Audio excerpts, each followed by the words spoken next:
Is there a perfect temperature to prevent eggs from sticking?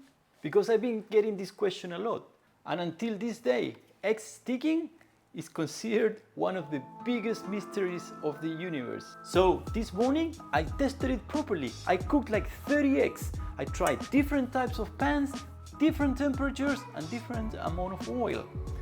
And I think I found a simple framework that will help you fix your sticky eggs for good. Let's get cooking. Hey, I'm Papa Mao. I'm here to encourage and help people transition away from non-stick cookware as a way to care for their loved ones and for the environment. In this channel, I show how easy it is to cook with carbon steel and cast iron cookware. I share my experience as an everyday dad cook and as a weekend outdoor warrior. Welcome! I've been getting a lot of questions lately about the actual temperature I use to cook my eggs. It's a great question, but unfortunately, until today, I didn't have an answer. You see, I'm a little bit old school. I grew up and learned cooking when these things were not available. So I tried three main variables: temperature, amount of oil, and type of pan. And I decided to use what we use at home and what I called the healthy three: cast iron, stainless steel, and carbon steel. I personally don't trust anything else beyond this. I started with a carbon steel pan and 1 teaspoon of rice bran oil, which is just under 2 grams. This oil is well priced here in Australia and has high smoking point. For this video, I will assume all vegetable oils will behave similarly in terms of non-stick properties. If you disagree, let me know in the comments and I may make a video about that soon. For the first egg, I used a cold pan at ambient temperature and cold oil. And it sticks a bit. I was expecting a lot worse considering this is exactly what everyone tells you not to do. I bumped the temperature to around 90 degrees Celsius and it was slightly better, but still sticking. Around 160 degrees Celsius was better again, but still not perfect. Then I pushed it to Lindenfrost temperature levels. This is when you see the water floating or dancing around, which occurs over 200 degrees Celsius. And suddenly, no sticking at all. The eggs seared instantly and released. The key tip to master this technique, and that most people miss, is to drop the heat way down as soon as you add the oil and the egg.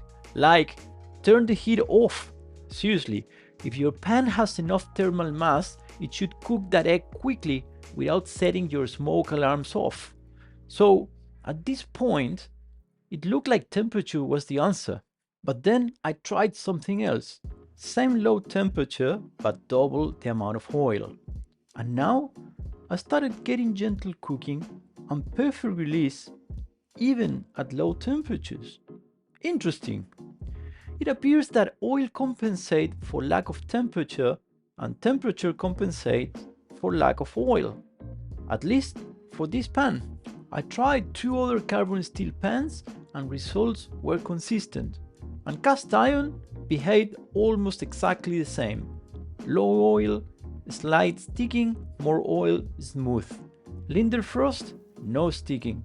Then stainless steel. This one was a different beast. 1 teaspoon of oil at a low temperature and we got a big mess. One thing to consider is that stainless steel pans, they are very reflective, very shiny, and that interferes with the measuring of these guys. So I can tell that it's set like under measuring, right? So that pan is supposed to be under 100 degrees Celsius and it's not. It's a lot hotter.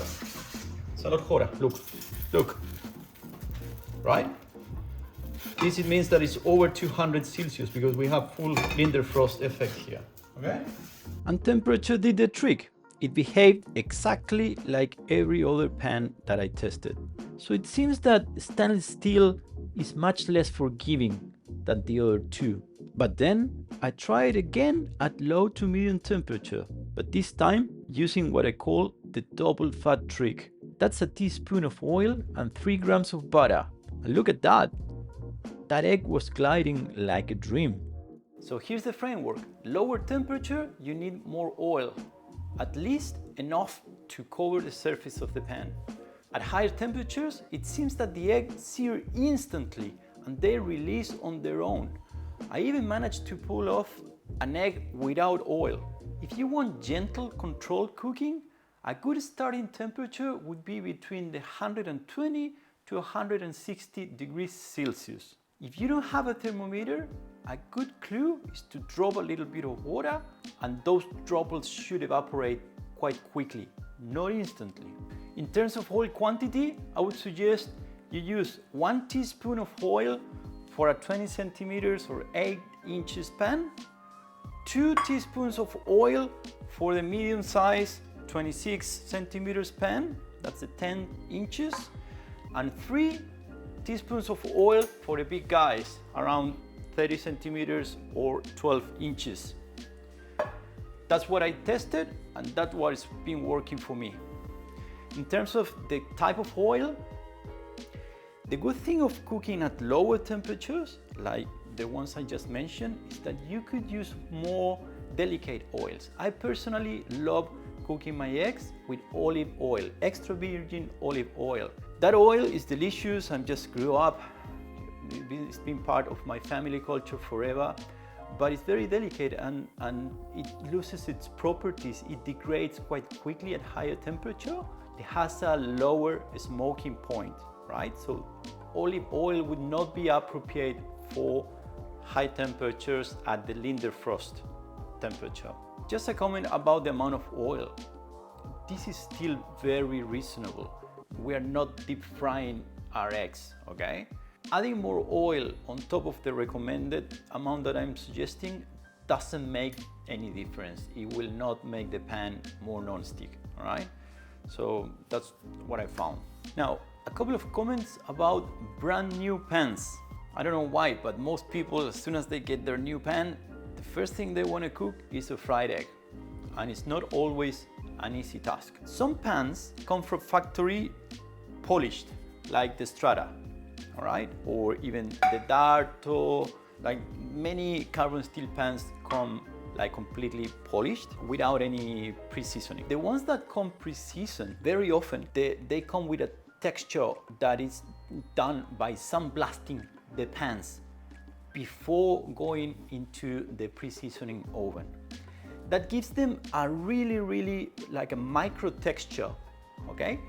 That helps them hold their seasoning a lot better. A good example of those pans is Solid Techniques or my own Yegan, right? I found that that sort of velvety texture at the beginning makes cooking eggs a little bit harder. Like you will find that the pan will soak. It feels like soaking a little bit more oil, right? Because it has more texture and it's a little bit more rough, okay?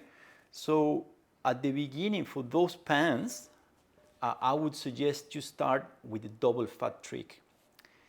Now, what is so special about these pans is that you will find that after only a couple of cooks, they will start getting really smooth very quickly and they will hold their seasoning a lot better than the polished pans. That don't make them better or worse, they just make them different. But it's important that you understand, depending on the pan you have, you know, these little nuances. So there you go.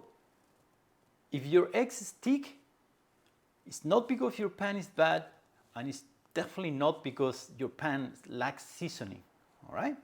It's because the relationship between the temperature and the oil is unbalanced. If you fix that balance, your eggs will glide with no issues. I hope this framework gives you something more concrete to apply into your eggs cooking, and just jump into your kitchen and try it out. I would love to get some feedback about, you know, let me know how you go in the comments, if this only works in my kitchen or you find something similar as well whenever you are. Thanks for watching and I see you in the next one.